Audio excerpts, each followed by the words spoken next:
Okay, class, ano gusto niyo paglaki niyo? Ma'am. O sige na po, yun. Ikaw po. Mr. Cupido, ako na may tulong. Ma'am. O sige, ikaw naman. Ma'am, gusto ko paglaki ko maging isang abogado para ipapakulong ko lahat ng mga marites naming kapitbahay. Pinagkalat ba naman buntis daw ako? Yan tuloy, muntikan tuloy akong patayin ng nanay ko. Very well said. Ako naman po psychology para ipapadala ko po sa mental hospital lahat ng mga baliw na baliw sa kagandahan ko. Halabi, totoo ba yun? May nababaliw ba sa kagandahan niya? Wala, ate, may malang yan. Oo nga. Mukha ba ako nakikipagbiroan? Ma'am, pwede ba tayo mag-usap? Tayong dalawa lang. Kayong mga teacher kayo, lumabas muna kayo sa room na to. Now! Ay sige ma'am, lunch lang muna kami ma'am. Sige ma'am, kita na tayo sa may kantin mamaya.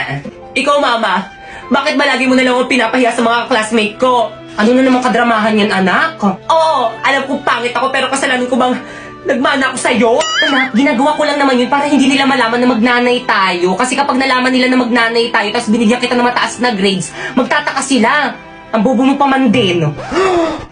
Anak, galitan mo na lang sa pag-arte, okay? Para na naman to sa'yo. Okay, noted.